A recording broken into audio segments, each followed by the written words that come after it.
Hello guys, hello, welcome to Let's Crack CBSE 9th and 10th. Hello बच्चों, hello students, how are you all are doing? या guys, ठीक है, it's been a 2-3 days, ठीक है, 2-3 दिनों के बाद क्लास होने वाली है आज। सीरीज वही कंटिन्यू कर रहे हैं हम, 100 most important MCQ from the life processes chapter. तो उस चैप्टर का आज तीसरा पार्ट है। अभी तक हम 40 क्वेश्चन ऐसे देख चुके हैं उस चैप्टर से। आज हम देखेंगे आगे के 20 क्वेश्चंस। ठीक है, इस तरीके से मैं 100 एमसीक्यूज आपके हर एक चैप्टर से लेके आने वाला हूँ। लाइव प्रोसेसेस होने के बाद हम कंटिन्यू करेंगे रिप्रोडक्शन वाले चैप्टर के साथ। उसके बाद हम देखेंगे आपका हेरिडिटी और क्या बोलते हैं इवोल्यूशन वाले चैप्टर को कंटिन्यू करेंगे। ठीक है, इस तरीके से हम आपका पूरा का पूरा एमसीक्यूज कवर करेंगे, ताकि आपके जो एमसीक्यूज के बायो के सेक्शन से 7 से 8 एमसीक्यू जो आपसे पूछे जाएंगे, वो कम से कम आप क्या कर सको, वो आप कम से कम उसमें 100 आउट ऑफ 100 आप स्कोर कर सको इन एमसीक्यूज की मदद से। ठीक है, चलो तो शुरू करते हैं। So guys, my name is Devanshu Gupta. आप लोग सब मुझे जानते हो अच्छे से, और जो बच्चे नए आए हैं उनको मैं अपने आप से इंट्रोड्यूस कर देता हूँ। गाइस, मेरा नाम है देवांशु गुप्ता और I have been teaching from the last 3 years। पिछले 3 सालों से मैं पढ़ा रहा हूँ बच्चों को, और मैंने अभी तक बहुत सारे बच्चों को नीट, एम्स, एनटीएससी, आईजेएसओ, ओलंपियाड्स और काफी सीबीएसई बोर्ड्स की एग्जाम के लिए मैंने अभी तक उनको पढ़ाया है, मेंटर किया है। साथ ही साथ अगर आप चाहते हो तो मुझसे जुड़ सकते हो अनअकैडमी के ऊपर। ये अनअकैडमी का मेरा प्रोफाइल लिंक है। अगर आप अनअकैडमी लर्निंग ऐप को डाउनलोड कीजिए, वहां पे जाके सर्च कर लीजिए सिंपली इस प्रोफाइल लिंक को, आपको मेरा प्रोफाइल दिख जाएगा। आपको जाके सिंपली मुझे फॉलो कर लेना है। फॉलो करने से आपको उस ऐप के ऊपर जो मेरे द्वारा लेने जाने वाली जो भी क्लासेस होगी उसके नोटिफिकेशन आपको मिल जाएंगे। ठीक है, चलो। So guys, we are going to discuss the 100 most important MCQs from the CBSE 10th board and NTSE exam. These MCQs are going to helpful for both CBSE boards के लिए भी हेल्पफुल होने वाले हैं, और अगर आप NTSE की प्रिपरेशन कर रहे हो तो उसके लिए भी हेल्पफुल होने वाले हैं। ठीक है, तो प्लीज ध्यान से देखिएगा। आज हम डिस्कस करेंगे 41 नंबर क्वेश्चन से 68th क्वेश्चन तक, क्योंकि स्टार्टिंग के 40 क्वेश्चन में अभी तक करवा चुका हूं, 1 से लेके 40 क्वेश्चन। उसके लिए आप जाके देख सकते हो पुराने वीडियोस। ठीक है, पहले पार्ट में हमने 1 से 20 तक किए थे, दूसरे पार्ट में हमने 21 से 40 तक किए थे। ठीक है, आज हम डिस्कस करेंगे 41 से 60 नंबर तक के क्वेश्चन। ठीक है, चलो। So guys, before going to start, I would like to introduce you and give you some knowledge about the Plus subscription. Unacademy की जो लर्निंग ऐप है उसके ऊपर आप प्लस का सब्सक्रिप्शन ले सकते हो। दो तरह के सब्सक्रिप्शन अवेलेबल है, एक है प्लस का सब्सक्रिप्शन और दूसरा है आइकोनिक का सब्सक्रिप्शन। प्लस का सब्सक्रिप्शन जो है आपको उसमें मिलती है डेली लाइव क्लासेस, आपको मिलते हैं लाइव टेस्ट, आपको मिलते हैं स्ट्रक्चर्ड कोर्सेज, और आपको मिलता है अनलिमिटेड एक्सेस।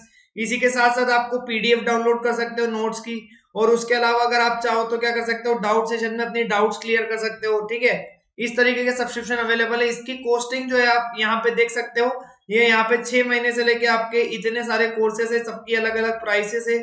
जो भी आप सेलेक्ट करते हो, अगर उसमें आप क्या करोगे, मेरा कोड यूज करोगे, इन दोनों में से किसी भी कोड को, या तो आप डीजीसीबीएसई यूज करिए या फिर आज यूज करिए एसपी देव 10, आपको 10% का डिस्काउंट मिल जाएगा।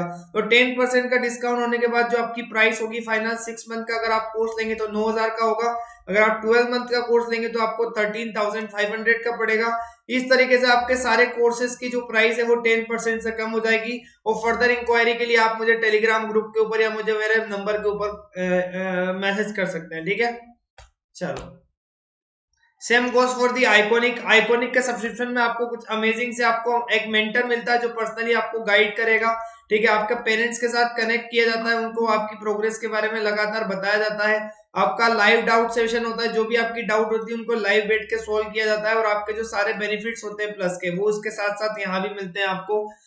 तो इसकी जो प्राइसेस है वो प्राइसेस है आपकी यहाँ पे देख सकते हो। यहाँ पे आपका 6 मंथ से लेके आपका 48 महीने तक का कोर्सेज अवेलेबल है। जो भी आप सब्सक्रिप्शन लेते हो वही मेरा कोड यूज करोगे तो आपको 10% का डिस्काउंट मिल जाएगा। सो इस कोड को याद कर लीजिए गाइस, ये कोड आपको 10% का डिस्काउंट दिला देगा। इन दोनों में से किसी भी कोड को आप यूज कर सकते हो। ठीक है, सिंपली आपको यूज कर लेना है, और प्लीज डाउनलोड और आप सब्सक्राइब कीजिए अनअकैडमी प्लस को, ताकि आपको best ever best quality of education मिल सके। साथ ही साथ आपको क्रिएटिव कॉर्नर का भी एक्सेस यहाँ पे मिलता है प्लस के ऊपर। ठीक है, तो जो भी सब्सक्रिप्शन आप लेते हो प्लस या आइकॉनिक, आपको दोनों में उसको आइकॉनिक का सब्सक्रिप्शन मिलता है। उसके साथ साथ ही हर महीने कुछ ना कुछ नई बैचेस आती है, तो आप हर महीने अपने आप को एनरोल कर सकते हो इन सारी बैचेस में। जैसे अभी कंटिन्यू बैचेस चल रही है आपकी, prime batch, precision batch, let's crack NCERT batch. ठीक है, और बहुत सारी ऐसी बैचेस चल रही है और इंडिविजुअल बैचेस भी चल रही है। तो आप जो भी सब्जेक्ट पढ़ना चाहते हो, ठीक है, आपको सिंपली कुछ नहीं करना है, गूगल प्ले पे जाना है, अनअकैडमी लर्निंग ऐप को डाउनलोड करना है। डाउनलोड करने के बाद आपको सिंपली क्या करना है, प्लस का सब्सक्रिप्शन लेना है यूजिंग माई कोड है आपका HP Dev10। इस प्रोमो कोड को अप्लाई करिए, 10% का आपको डिस्काउंट मिल जाएगा। ठीक है, ओके, चलो। कुछ इंस्ट्रक्शन है क्विज के लिए। 100 क्वेश्चन की सीरीज है ये, ठीक है, जिसमें हम 40 क्वेश्चंस कर चुके हैं अभी तक, है ना। सारे के सारे क्वेश्चंस जो बेस्ड होंगे वो लाइव प्रोसेस वाले चैप्टर के ऊपर होंगे, ठीक है। CBSE बोर्ड्स और NTSC दोनों के लिए काफी हेल्पफुल रहेंगे 100 क्वेश्चन, ठीक है। तो आपको सारे जो क्वेश्चन है आज जितने मैं कराने वाला हूँ, सारे क्वेश्चन आपको ट्राई करना है कि आप आंसर दें उसका, है ना। और आप चेक करेंगे कितने आपके आंसर सही, और इससे आपको पता लगेगा कि आपका लेवल ऑफ प्रिपरेशन क्या है, ठीक है। अगर आपको किसी क्वेश्चन के आंसर में डाउट है तो आप मुझसे कमेंट सेक्शन में पूछ सकते हो, ठीक है, क्लियर। चलो स्टार्ट करते हैं। पहला question, which among the following procedures is used for cleaning the blood of a person by separating the waste substances from it. Question में पूछा गया है कौन सा प्रोसीजर इस्तेमाल किया जाता है ब्लड की क्लीनिंग के लिए, ठीक है ना। उसकी ब्लड के अंदर से वेस्ट सब्सटेंसेस को सेपरेट करने के लिए कौन से प्रोसीजर को यूज किया जाता है। पहला ऑप्शन है किडनी ट्रांसप्लांट, दूसरा है आपका ब्लड ट्रांसफ्यूजन, तीसरा है डायलिसिस और चौथा है हाइड्रोलाइसिस। ठीक है, आपके पास 30 सेकेंड है, सोच लीजिए, फिर मैं आपको आंसर दूंगा। ठीक है, क्वेश्चन में पूछा गया है which among the following procedures is use for cleaning the blood of a person by separating the waste from it. Option 1 है आपका किडनी ट्रांसप्लांट, ऑप्शन 2 है ब्लड ट्रांसफ्यूजन, ऑप्शन 3 है डायलिसिस, चौथा ऑप्शन है आपका hydrolysis. And the countdown begins 5 4 3 2 1। So the right answer is dialysis. ठीक है, dialysis की जो प्रोसेस होती है जब किसी इंसान की किडनी खराब हो जाती है, किडनी क्या हो जाती है आपकी काम करना बंद कर देती है, तो ऐसे इंसान के अंदर एक मशीन लगाई जाती है जिसको बोलते हैं डायलाइजर। ठीक है, और जो प्रोसेस होती है उसको कहते हैं हीमोडायलिसिस या डायलिसिस। इसके थ्रू क्या किया जाता है, ब्लड को क्लीन किया जाता है, ब्लड के अंदर जो नाइट्रोजनस वेस्ट होते हैं उसको सेपरेट किया जाता है, और इस सेपरेट करने की जो प्रोसेस होती है इसको कहा जाता है डायलिसिस। क्या कहते हैं इसको, डायलिसिस कहा जाता है। ठीक है, क्लियर।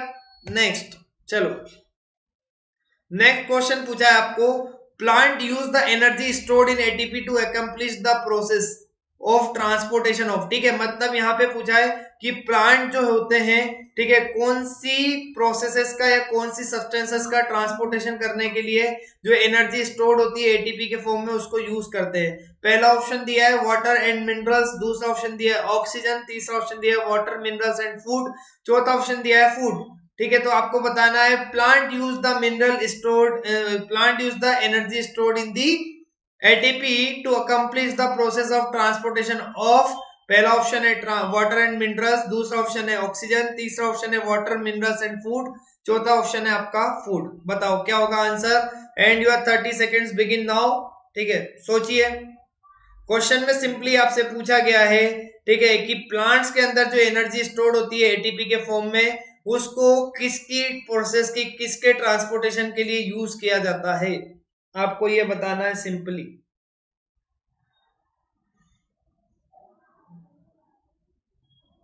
चलो countdown begins 5 4 3 2 1। So right answer is D.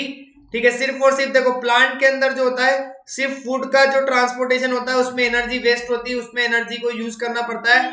बाकी जो वाटर और मिनरल्स का ट्रांसपोर्ट होता है वो अपने आप हो जाता है, उसके लिए प्लांट को किसी भी एटीपी का जो खर्चा नहीं करने पड़ने की जरूरत होती है। प्लांट्स उसको आसानी से बिना एनर्जी को वेस्ट किए, बिना एनर्जी को यूज किए वाटर और मिनरल्स का ट्रांसपोर्टेशन कर सकते हैं। सिर्फ और सिर्फ फूड के ट्रांसपोर्टेशन में उनको किसकी जरूरत लगती है, फूड के ट्रांसपोर्टेशन में उनको एटीपी जो स्टोर्ड होता है, एनर्जी जो स्टोर्ड होती है एटीपी के फॉर्म में, उसकी जरूरत लगती है फूड के ट्रांसपोर्टेशन में। बाकी वाटर और मिनरल्स का बिना किसी एनर्जी के एक्सपेंडिचर पे ही आपका क्या हो जाता है, बिना एनर्जी को खर्च किया आपका क्या हो जाता है, ट्रांसपोर्टेशन वाटर और मिनरल्स का हो सकता है प्लांट के अंदर। ठीक है, so the right answer is D. ठीक है, clear. Next, the final product of glycolysis. Glycolysis एक प्रोसेस होती है जो आपने देखा होगा रेस्पिरेशन के दौरान। तो जब ग्लाइकोलाइसिस की जो प्रोसेस होती है उसके दौरान कौन सा फाइनल प्रोडक्ट बनता है, क्या बनता है फाइनल प्रोडक्ट, आपको बताना है। पहला ऑप्शन दिया है ग्लूकोज, दूसरा दिया है पायरुवेट, तीसरा दिया है इथेनॉल, चौथा दिया है लैक्टिक एसिड एंड पांचवा दिया है नन ऑफ दिस। आपको बताना है the final product of glycolysis. Glycolysis जब होता है तो उसमें फाइनल प्रोडक्ट क्या बनता है? पहला ऑप्शन है ग्लूकोज, दूसरा है पायरुवेट, तीसरा है इथेनॉल, चौथा है लैक्टिक एसिड, पांचवा है नन ऑफ दिस। बताओ क्या होगा answer? Your time begins now. सोचिए ग्लाइकोलाइसिस में क्या बनता है पहले, ग्लाइकोलाइसिस कहां होता है, सोच लीजिए जरा, आपको आ जाएगा आंसर रेस्पिरेशन के दौरान। चलो your countdown begins now. 5 4 3 2 1 and here is the answer. तो क्या बनता है आपका? बनता है ग्लाइकोलाइसिस के दौरान बनता है पायरुवेट या पायरुविक एसिड, दोनों एक ही बात है। पायरुवेट बनता है आपका ग्लाइकोलाइसिस में, ग्लूकोज कन्वर्ट हो जाता है आपका किसके अंदर? पायरुवेट के अंदर। ग्लूकोज जो एक 6 कार्बन मोलिक्यूल का कंपाउंड है, वो आपके 2-3 कार्बन के मोलिक्यूल के कंपाउंड में टूट जाता है, जिसको हम पायरुवेट बोलते हैं या पायरुविक एसिड बोलते हैं। पायरुविक एसिड का फॉर्मूला होता है basically C3H4O3। This is the formula of आपका पायरुविक एसिड और पायरुवेट, और it is the final product of the glycolysis. ठीक है, क्लियर? चलो next question. The heart is enclosed in a double walled sac called. ठीक है, यहां पे पूछा है आपसे कि हार्ट जो कौन सी मेम्ब्रेन के अंदर, हार्ट को कवर करने वाली डबल मेम्ब्रेन का नाम क्या है? पहला ऑप्शन है प्लेसेंटा, दूसरा ऑप्शन है आपका पेरिकार्डियम, तीसरा ऑप्शन है प्लूरा, चौथा ऑप्शन है ब्लैडर, और पांचवा ऑप्शन है नन ऑफ दिस। आपको बताना है the heart is enclosed in a double walled sac called placenta, pericardium, pleura, bladder, none of this. बताओ क्या होगा answer? You have 30 seconds to think. ठीक है, then I will give the poll.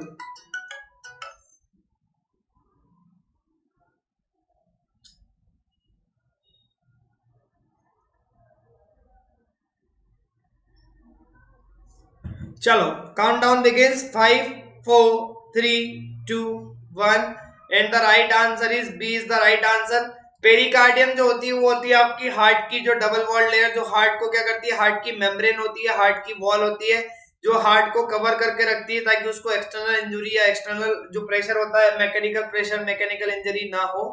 ठीक है, तो इससे आपको कवर कौन करती है? हार्ट को कवर करने वाली जो double walled cell, double walled membrane होती है, उसका नाम है पेरिकार्डियम। ठीक है, next. The food which is not use by our body gets stored in the liver as. मतलब हमारी बॉडी के अंदर जो फूड इस्तेमाल नहीं होता है, जो यूटिलाइज नहीं होता है, वो लीवर के अंदर किस फॉर्म में स्टोर्ड हो जाता है? पहला ऑप्शन दिया है फैटी एसिड, दूसरा ऑप्शन दिया है ग्लूकोज, तीसरा दिया है ग्लाइकोजन, चौथा ऑप्शन दिया है ऑल ऑफ द अबव, पांचवा ऑप्शन दिया है नन ऑफ दिस। ठीक है, तो आपको बताना है the food which is not used by our body gets stored in the liver as fatty acid, glucose, glycogen, all the above, none of this. बताओ क्या होगा answer? 3 2 1 here is the poll. ठीक है, तो ग्लाइकोजन के form में store हो जाता है हमारे लीवर के अंदर, लीवर के अंदर। ठीक है, जो भी ग्लूकोज आपका बच जाता है, जो बॉडी उसको यूटिलाइज नहीं कर पाती है, तो ग्लाइकोजन के फॉर्म में स्टोर हो जाता है। ठीक है, तो ग्लाइकोजन क्या होता है? ग्लाइकोजन एक आपका क्या होता है? पॉलीमर होता है, कार्बोहाइड्रेट्स का कॉम्प्लेक्स मॉलिक्यूल होता है। इसके फॉर्म में ग्लूकोज क्या हो जाता है? आपको अपने आप को कन्वर्ट कर लेता है और स्टोर हो जाता है लीवर के अंदर। ठीक है, okay next. Which of the following statement is correct? इनमें से कौन सा स्टेटमेंट करेक्ट है, आपको ये बताना है। ठीक है, पहला ऑप्शन दिया है energy produce during respiration is stored in the form of ATP in animals. दूसरा ऑप्शन दिया आपको ATP has a high energy content as compared to ATP. तीसरा ऑप्शन दिया है respiration is just same as the photosynthesis. चौथा option दिया है आपको ऑल ऑफ द अबव, और पांचवा ऑप्शन दिया है नन ऑफ दिस। बताओ इनमें से कौन सा स्टेटमेंट करेक्ट है, आपको ये बताना है। पहला ऑप्शन दिया है energy produce during respiration is stored in the form of ATP in animals. दूसरा दिया है ADP has a high energy content as compared to ATP. तीसरा ऑप्शन दिया है respiration is just as same as the photosynthesis, और चौथा option दिया है ऑल ऑफ द अबव, और पांचवा दिया है नन ऑफ दिस। तो आपको ये बताना है इनमें से कौन सा स्टेटमेंट जो है, ठीक है, वो आपका करेक्ट है। सोचो, 20 सेकंड का टाइम है आपके पास। Countdown begins. चलो 5 4 3 2 1 and A is the right answer.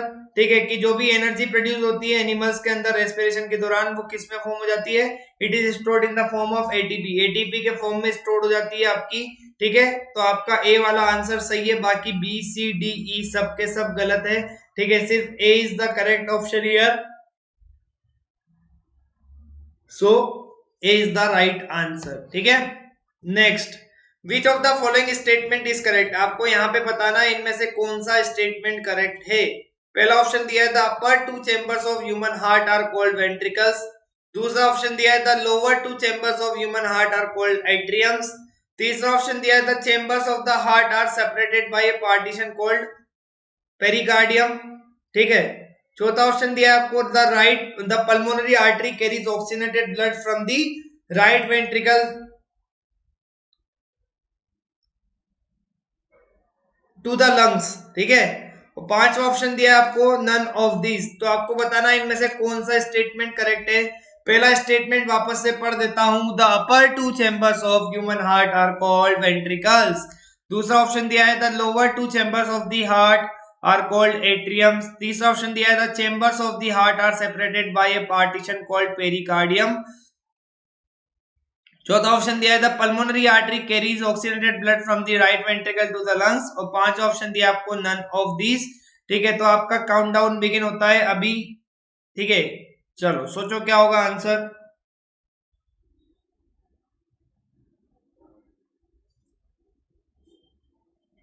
चलो 3 2 1, here is the poll, none of this is the right answer, क्योंकि चारों के चारों ही स्टेटमेंट आपके गलत है। जो अपर टू चेंबर्स होते हैं उनको क्या कहा जाता है, उनको कहा जाता है एट्रियम। ठीक है, और लोअर टू चेंबर्स को कहा जाता है आपका, क्या कहा जाता है, लोअर टू चेंबर्स को कहा जाता है वेंट्रिकल्स। ठीक है, तीसरा स्टेटमेंट भी गलत है, the chambers of the heart are separated by inter, ठीक है, इंटरवेंट्रिकुलर सेप्टम। ठीक है, और चौथा ऑप्शन है आपका the pulmonary artery carries oxygenated blood, नहीं तो ऑक्सीजनेटेड ब्लड कैरी नहीं करती है पल्मोनरी आर्टरी, उसके अंदर सिर्फ और सिर्फ डी ऑक्सीजनेटेड ब्लड होता है। तो आपका चारों ऑप्शन यहाँ पे चारों स्टेटमेंट जो दिए हैं वो गलत है, इसलिए आंसर क्या हो जाएगा, E is the right answer. Next,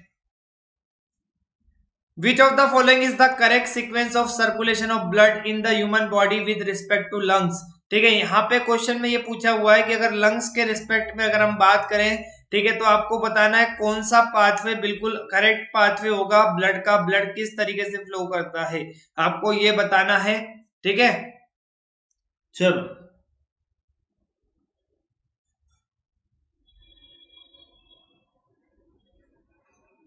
चलो सोचो, पहला ऑप्शन दिया है lungs, pulmonary vein, left ventricle, left atrium, aorta, body organs, vena cava, right ventricle, right atrium, pulmonary artery, lungs. दूसरा ऑप्शन दिया है lungs, pulmonary vein, left atrium, left ventricle, aorta, body organs, vena cava, right atrium, right ventricle, pulmonary artery, lungs. तीसरा option दिया है lungs, left atrium, left ventricle, body organs, vena cava, right atrium, right ventricle, pulmonary artery, pulmonary vein, aorta and lungs.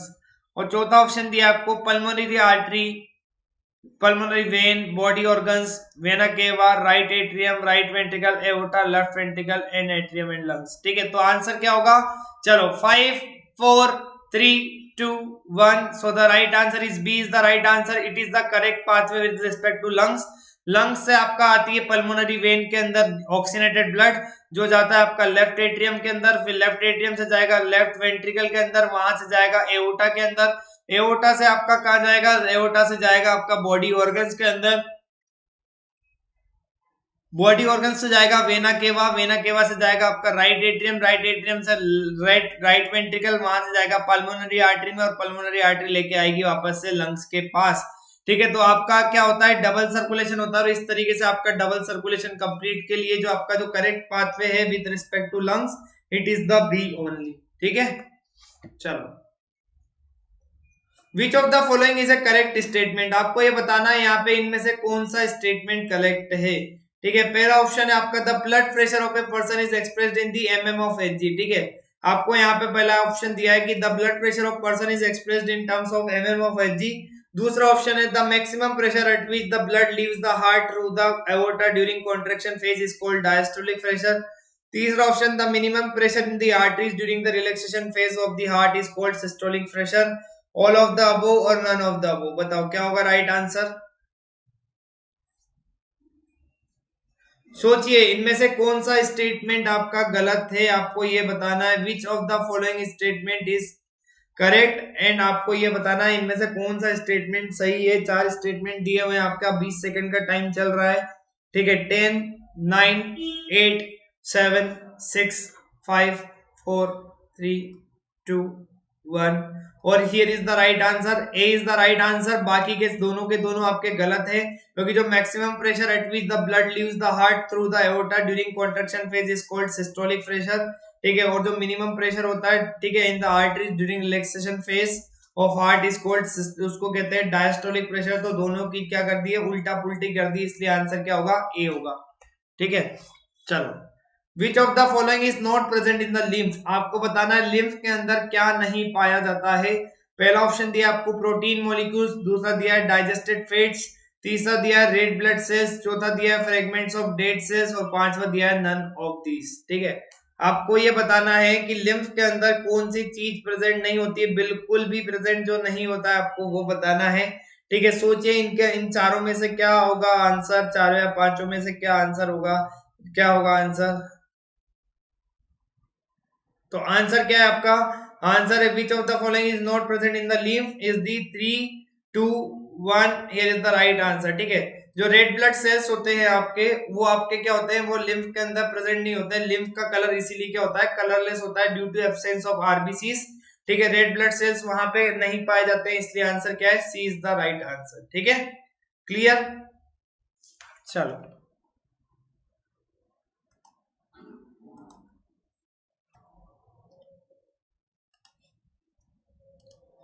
चलो guys, next question, question number 51। Four statements are given below about the human heart. Which one of them is the correct? आपको choose करना है इनमें से कौन सा option correct है। ठीक है, चारों ऑप्शन को पढ़ लीजिए। कौन सा ऑप्शन, ऑप्शन नंबर ए दिया है, right auricle receives deoxygenated blood from the different parts of the body while left ventricle pumps oxygenated blood to the different parts of the body। दूसरा ऑप्शन, left auricle sends oxygenated blood to right ventricle which pumps it to the different parts of the body। तीसरा option दिया है, left auricles receives oxygenated blood from the different parts of the body while right auricle receives deoxygenated blood from the lungs। और चौथा option दिया है, left ventricles pumps oxygenated blood to the different parts of the body while right ventricles pumps oxygenated blood to the lungs। चलो सोचो क्या होगा answer, चार statement से चेक करो चारों में से कौन सा करेक्ट आंसर है। ठीक है, ब्लड के बारे में, डबल सर्कुलेशन के बारे में कौन सा सही जवाब है। ठीक है, देखिए यहाँ पे your time starts now, you have 30 seconds to think. सोच लीजिए, चारों स्टेटमेंट को पढ़िए। ठीक है, जो गलत है उनको हटा दो, जिसमें फिर चेक करिए कौन सा सही है उसको टिक कर दीजिए। ठीक है, क्या होगा राइट आंसर, चेक करिए फटाफट से। चलो 3, 2, 1 here is the right answer. Only first वाला जो ऑप्शन है आपका वो सही जवाब है, बाकी सारे के सारे स्टेटमेंट आपके गलत हैं। क्योंकि पहला स्टेटमेंट में क्या लिखा है, right auricle receives deoxygenated blood, बिल्कुल सही बात है। राइट ऑरिकल को डीऑक्सीनेटेड ब्लड कहां से मिलता है, वेना केवा से। जो कौन लेके आती है, vena cava different body part से लेके आती है ब्लड को। ठीक है, और लेफ्ट वेंट्रिकल क्या करता है, ब्लड, लेफ्ट वेंट्रिकल क्या करता है, जो लेफ्ट ऑरिकल में ब्लड आता है ऑक्सीजनेटेड ब्लड लंग्स के वहां से, उसको क्या करता है, उसको पंप करता है ताकि एओर्टा उसको बॉडी के डिफरेंट पार्ट्स तक ले जा सके ऑक्सीजनेटेड ब्लड को। तो सिर्फ और सिर्फ पहला स्टेटमेंट सही है यहाँ पे। Next, which of the following statement is true about arteries, आपको बताना है कौन सा स्टेटमेंट ट्रू है आर्टरीज के बारे में। आर्टरीज आपको पता है ब्लड वेसल होती है, तो आपका आर्टरीज के बारे में पहला स्टेटमेंट आपको बताना है इन चारों में से कौन सा स्टेटमेंट सही है। पहला option, arteries possess thick elastic wall without walls inside, blood flows under high pressure and carry blood away from the heart to different parts of the body। दूसरा ऑप्शन दिया है, thin walls of arteries have walls inside, blood flows with the low pressure and carry it away from the heart to different organs। तीसरा option दिया है, they possess thick elastic walls, blood flows under low pressure, carry blood from the heart to various parts of the body।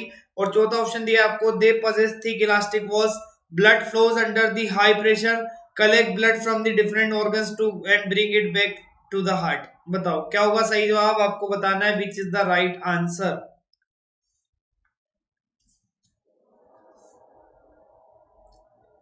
30 seconds start हो गए आपके। चलो फटाफट सोचो क्या होगा, कौन सा स्टेटमेंट, कौन से कैरेक्टरिस्टिक्स होते हैं आर्टरीज के, चेक करिए उन कैरेक्टरिस्टिक्स को। यहाँ पे किसी ऑप्शन के साथ मिलते हैं या नहीं मिलते हैं? जिस ऑप्शन के साथ मिलते हैं बिल्कुल उसको क्लिक कर दीजिए जो सही जवाब हो।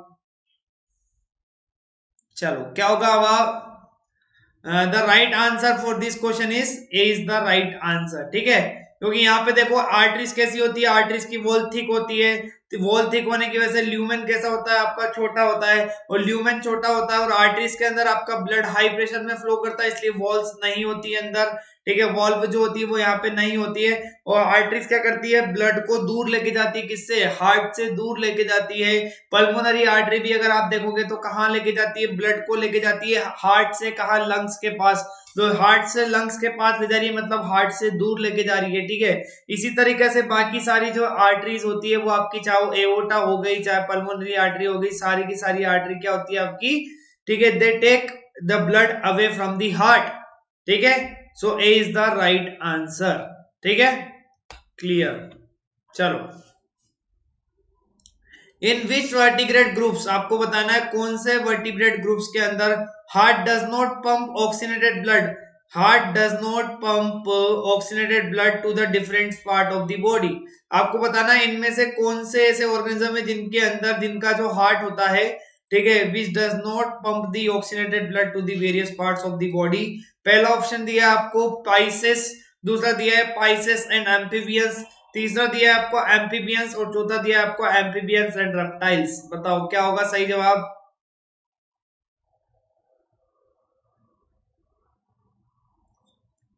इन which vertebrate group heart does not pump oxygenated blood to the various parts of the body. बताओ, पहला ऑप्शन दिया है पाइसेस, दूसरा दिया है पाइसेस एंड एम्फीबियंस, तीसरा दिया है एम्फीबियंस एंड चौथा दिया है एम्फीबियंस एंड रेप्टाइल्स। ठीक है, तो जो सही जवाब होना चाहिए यहाँ पे, उसके लिए काउंटडाउन में आपको दे रहा हूं, 20 सेकंड का टाइम है, सोच लीजिए। चलो, so the right answer 5 4 3 2 1, here is the right answer. ठीक है, पाइसेस के अंदर आपका जो हार्ट होता है, बेसिकली वो कितने चेंबर का होता है, 2 चेंबर का हार्ट होता है। कितने चेंबर का हार्ट होता है बेटा, 2 चेंबर का हार्ट होता है। ठीक है, तो 2 चेंबर का हार्ट होता है, जिसकी वजह से क्या होता है, ब्लड आपका डायरेक्टली मिक्सअप हो जाता है यहाँ पे। ठीक है, दूसरे एक और दूसरे चेंबर से आपका क्या हो जाता है, यहाँ पे मिक्सअप हो जाता है।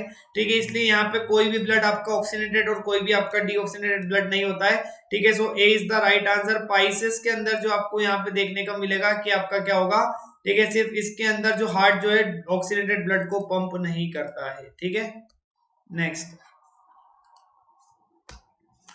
The food reserve for energy in producers. ठीक है, जो ऑटोट्रॉफ्स होते हैं उनके अंदर जो रिजर्व फूड होता है एनर्जी के लिए, वो क्या होता है, फैट होता है, ग्लूकोज होता है, स्टार्च होता है, ग्लाइकोजन होता है।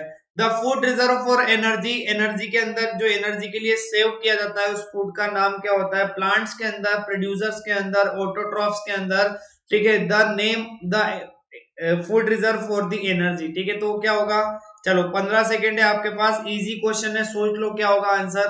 ठीक है, चलो 5 4 3 2 1, so the right answer is starch.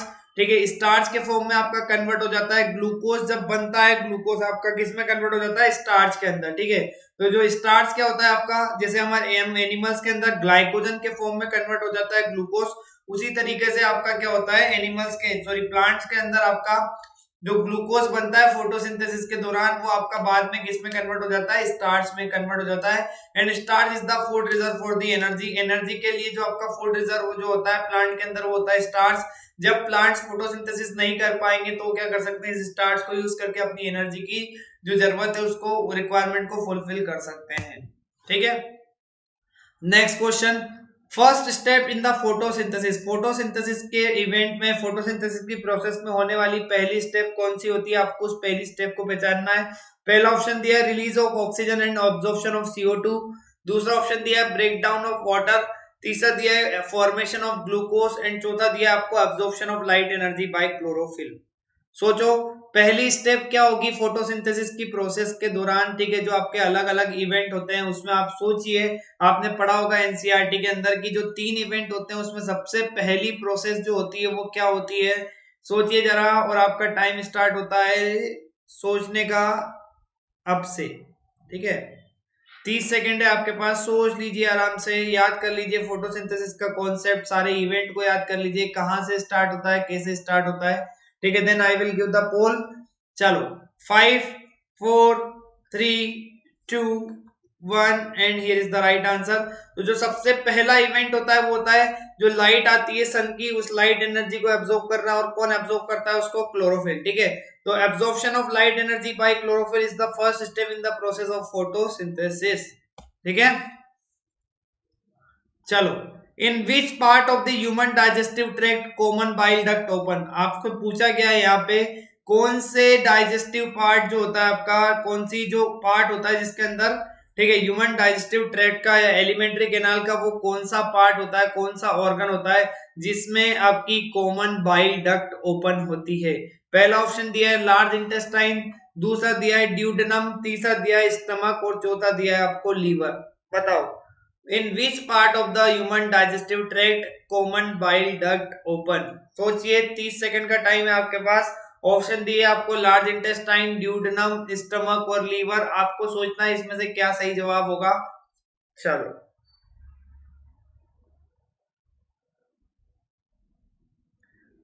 10 9 8 7 6 5 4 3 2 1 and here is the right answer, B is the right answer. Duodenum जो ऐसा एरिया होता है, आपने मैंने पढ़ाया है आपको, ठीक है, कि ड्यूडेनम क्या करता है, लीवर की और पेनक्रियास की सिक्रीशन कहाँ आके गिरती है आपकी, वो ड्यूडेनम में आती है, ठीक है। तो ड्यूडेनम में कहाँ से आती है, कॉमन बाइल डक्ट के थ्रू आती है। वो कॉमन बाइल डक्ट आती है आपकी लीवर से और गॉल ब्लैडर से होते हुए, जो आपकी कहाँ तक जाती है, जो जाती है आपका कहां तक, ड्यूडेनम तक, और ड्यूडेनम में अपनी सिक्रीशन को पोर करती है। तो आंसर क्या होगा, B is the right answer, ठीक है। Next, salivary amylase secreted by salivary glands is responsible for which event in mouth, ठीक है। जो salivary amylase होता है, जो इसको कौन सेक्रेट करते हैं, salivary gland सेक्रेट करते हैं, वो माउथ के अंदर कौन से इवेंट के लिए रिस्पॉन्सिबल होता है, कौन सा इवेंट के लिए रिस्पॉन्सिबल होता है। पहला ऑप्शन दिया है break down of protein in amino acid, दूसरा दिया है break down of fat in lipids, तीसरा ऑप्शन दिया है break down of starch in sugar, और चौथा ऑप्शन दिया आपको बोथ बी एंड सी, ठीक है। तो आपको यहाँ पे बताना है कि सलाइवरी एमाइलेज की एक्शन क्या होती है माउथ के अंदर, वो क्या करता है, क्या काम करता है, क्या रोल प्ले करता है। चलो 30 सेकेंड्स का टाइम दे दिया आपको, सोच लीजिए, फिर मैं आपको पोल देता हूं।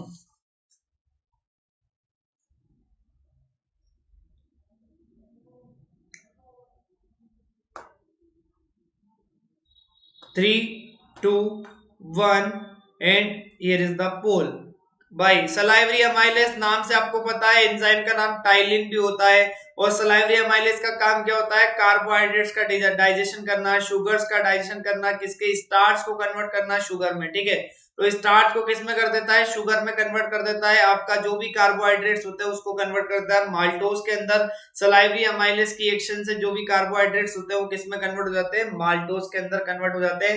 And maltose is basically a simple sugar, ठीक है, रिड्यूसिंग शुगर बोल सकते हैं उसको, ठीक है ना। आपकी एक शुगर होती है, सिंपल कार्बोहाइड्रेट्स जो होते हैं, ठीक है, जिसकी छोटी छोटी यूनिट्स होती है, जो आपका टॉलरेंस टेस्ट और आपका फेलिंग्स टेस्ट दे सकते हैं, वैसे उनको बोलते हैं रिड्यूसिंग शुगर्स। ये आप जाके 11th क्लास में पढ़ोगे। अभी सिर्फ शुगर का नाम मतलब कार्बोहाइड्रेट, ठीक है, सिंपल मॉलिक्यूल्स ऑफ और स्मॉलर मॉलिक्यूल्स ऑफ कार्बोहाइड्रेट्स को कहते हैं शुगर्स, इतना याद रख लो, ठीक है। Next, Which of the following statement is true about the respiration? Respiration के बारे में कौन सा स्टेटमेंट ट्रू है, आपको ये बताना है। यहाँ पे 4 स्टेटमेंट दिए और उसके कुछ पेयर्स दिए हैं। पहला option, during exhalation ribs move inwards and diaphragm is lowered. दूसरा ऑप्शन दिया है exchange of gases takes place in alveoli. तीसरा option, during inhalation ribs move outward and diaphragm is lowered.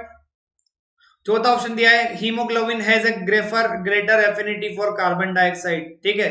तो सोचो यहाँ पे चारों स्टेटमेंट में से जो आपको लगता है कि सारा का सारा बिल्कुल गलत जवाब है ये, तो वो वाले आपके ऑप्शन हटा दो। सपोज अगर आपका तीसरा स्टेटमेंट गलत है तो तीसरा स्टेटमेंट में जो आपको ऑप्शन में जहां जहां दिख रहा है तीसरा, उसको हटा दो, ठीक है। तो चेक कर लीजिए, 30 सेकेंड है आपके पास, फिर मैं आपको आंसर दूंगा, ठीक है।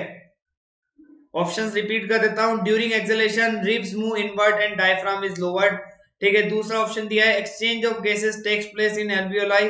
तीसरा ऑप्शन दिया है during inhalation ribs move inwards. And diaphragm is lowered. और चौथा ऑप्शन दिया है आपको, ठीक है, during inhalation ribs move outwards and diaphragm is lowered. और चौथा ऑप्शन दिया आपको, haemoglobin has a greater affinity for carbon dioxide. तो इसका सही जवाब होगा 3, 2, 1 and here is the poll, B is the right answer. ये दोनों स्टेटमेंट आपके ट्रू है, बाकी के बाकी दोनों स्टेटमेंट गलत है, क्योंकि एक्सेलेशन के दौरान आपकी रिव्स इनवर्ट नहीं आती है, ठीक है, रिव्स आपकी क्या होती है, इनवर्ट आती है, लेकिन डायफ्राम आपका नीचे नहीं जाता है, ऊपर आता है, ठीक है, ठीक है। तो आपका डायफ्राम ऊपर आता है एक्सेलेशन के दौरान, इसलिए आपका पहला स्टेटमेंट गलत हो गया। दूसरा स्टेटमेंट सही, तीसरा सही, चौथा आपका इसलिए गलत है क्योंकि हीमोग्लोबिन की ग्रेटर एफिनिटी होती है, लेकिन कार्बन मोनोक्साइड के लिए होती है, डाइऑक्साइड के लिए नहीं होती, ठीक है। इसलिए आपका दूसरा तीसरा स्टेटमेंट सही है, चौथा और आपका पहला स्टेटमेंट गलत है, इसलिए आंसर हो जाएगा बी, ठीक है। Next question, backflow of blood inside the heart is prevented during contraction by, ठीक है, हार्ट के अंदर ब्लड का बैकफ्लो ना हो, इससे इसको किससे रोका जाता है, ठीक है, कॉन्ट्रैक्शन के दौरान ब्लड का ब्लैक फ्लो ना हो हार्ट के अंदर, इसको किससे प्रिवेंट किया जाता है। पहला option thick muscular wall of left ventricle, दूसरा थिन वॉल्स ऑफ आर्टरिया, तीसरा walls present in the heart, और चौथा है आपका ऑल ऑफ द वो, ठीक है। सोच लीजिए क्या होगा answer. Backflow of blood inside the heart is prevented during contraction by, पहला option thick muscular walls of left ventricle, दूसरा option thin walls of arteria, तीसरा option walls present in the heart, और चौथा ऑप्शन दिया है आपको all of the above। सोचो क्या होगा answer. 10, 9, 8, 7, 6, 5, 4, 3, 2, 1 and here is the answer, ठीक है। तो हार्ट के अंदर वॉल्व होती है, हर एक एट्रियम और हर एक वेंट्रिकल के बीच में, आपका जो राइट एट्रियम और राइट वेंट्रिकल है उसके बीच में एक वॉल्व होती है, और आपका लेफ्ट वेंट्रिकल और लेफ्ट एट्रियम के बीच में भी एक वॉल्व होती है। जो राइट एट्रियम और राइट वेंट्रिकल के बीच में होती है उसको कहते हैं ट्राइकस्पिड वॉल्व, और जो लेफ्ट एट्रियम और लेफ्ट वेंट्रिकल के बीच में होती है उसको बोलते हैं मित्रल वॉल्व और बाइकस्पिड वॉल्व। दोनों की दोनों वॉल्व क्या करती है, जब ब्लड कॉन्ट्रैक्ट करेगा, आपका हार्ट कॉन्ट्रैक्ट करेगा, तो उससे ब्लड पीछे ना जा पाए, इससे आपका प्रिवेंट करती है back flow of the blood in the heart. इसलिए आंसर क्या है, सी इज द राइट आंसर। जो भी वॉल्व प्रेजेंट होती है हार्ट के अंदर वो क्या करती है आपकी, वो बैक फ्लो, ब्लड का बैक फ्लो होने से प्रिवेंट करता है कॉन्ट्रैक्शन के दौरान। Next, extra cellular fluid in our tissues is also known as, ठीक है, जो हमारे टिश्यूज के अंदर एक्स्ट्रा सेल्यूलर फ्लूइड फ्लो होता है उसको क्या कहते हैं, प्लाज्मा कहते हैं, सीरम कहते हैं, लिम्फ कहते हैं, एल्ब्यूमिन कहते हैं। बताओ जरा जल्दी से। Extra cellular fluid in our tissues is also known as plasma, serum, lymph और एल्ब्यूमिन। एंड आपका टाइम स्टार्ट होता है अभी, और बताओ क्या होगा answer. 3, 2, 1 here is the poll, ठीक है।